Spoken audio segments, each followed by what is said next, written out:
تەکنیکی میدیایی تۆڕە کۆمەڵایەتیەکان لە سەدەی 21 و بەتایبەت لە 10 ساڵی ڕابردوودا بە خێرایی هەموو سنوورە میدیاییەکانی لە جیهاندا تێپەڕاند. ئەم خێرا گەشەکردنە سەرەڕای سوودەکانی لە ئەنجامی نەبوونی ڕۆشنبیری لە بەکارهێناندا چەندین لێکەوتەی نەرێنی و کێشەی کۆمەڵایەتی لێکەوتۆتەوە. لەسەر ئەم پرسە هەنووکەیە لە ناحیەی قەسرێ لە دەڤەری باڵەکایەتی لە دیبەیتێکی کراوەدا باس لە خراپ بەکارهێنانی تۆڕە کۆمەڵایەتیەکان و زیان و لێکەوتە کۆمەڵایەتیەکانی کرا. لە سەدەمی ئێستادا تۆڕە کۆمەڵایەتیەکان بە شێوەیەکی بەربەڵەنا خەڵکان و گەنجان لە کۆمەڵگادا بەکاربێ کاریگەری نێرین خراپی بەسەر کۆمەڵگادا بەجێهێشتووە. کاریگەری خوێن لە ڕووی دەرونیە، لە ڕووی تەندروستیەوە و لە ڕووی کۆمەڵایەتیەوە جێبەجێ کردووە. بۆ ئەمەش بە پێیسمانزانی گفتوگۆیشی کراوە ڕێک بخێن لە نێوان بەشداربووان و چالاکۆران پسپۆڕانی بواری پەروەردەیی بۆ ئەوەی کۆمەڵێک ڕاستپاردە خاڵ ئامادە بکرێن ئیشان لەسەر بکرێن. تۆڕە کۆمەڵایەتیەکان لەناو باوڵە مجتەمەعی ئێمە زۆر بەسەرعی هات. ملەتی ئێمە ئەو سەقافە شەرعیەی نەبوو کە بتوانی لەگەڵی ئاوێتەبی و بتوان لە جێی خۆی بەکاری بهێنی.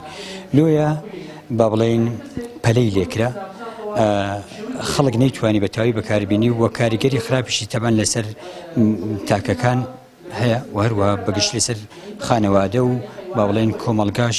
تا دێر بەکارهێنەرانی تۆڕە کۆمەڵایەتیەکان ڕوو لە زیادبوونن.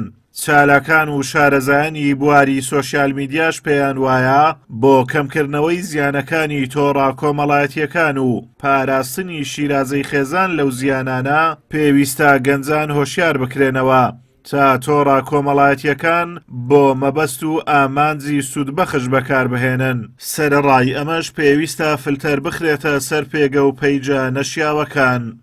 بۆنمونە دەکرێت حکوومەت بیر لەوە کاتۆ پەرلەمان یاسایەک دێر بکە سانسۆر ماڵپەرە سێکسیەکان کە لە کۆمەلگادا گەنجەکان کە بەڕێژێکی زۆر ئێستانە کە بەکاری دێنن سانسۆری بکات.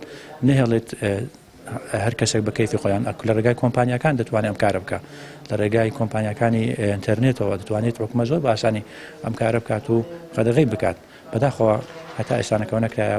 سەرەڕای ئەوەی کاریگەری نەرێنیەکانی لەسەر گەنجاندا هەیە لە ناو منداڵاندا کە ئێستا بە شێوەیەکی بڵاو بۆتەوە کە ئەوەش کاریگەری لەسەر ئەرێنی منداڵ هەیە دەبێتە هۆی ئەوەی کە ئەندامانی جستەیان تێک بچیت یاخود ڕێڕێ بخەویان تێک بچیت یاخود چاویان زەعیف ببیت. تەکنیکی نوێی میدیا لە سەرانسەری جیهان و هەرێمی کوردستانیش خێزان و دایک و باوکانی خستۆتە بەردەم تاقیکردنەوەیەکی سەخت.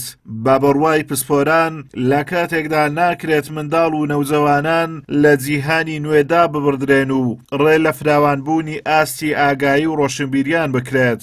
بەڵام لە هەمان کاتدا خێزان دەتوانێت سانسۆر و چاودێری بخاتە سەر بەکارهێنانی سۆشیال میدیا و تۆڕە کۆمەڵایەتیەکان لەلایەن منداڵ و نەوجەوانانەوە تا وەکو بەر بە لێشاوی لادانی کۆمەڵایەتی و لەبەر یەک هەڵوەشانی ژیانی خێزانی بگیرێت.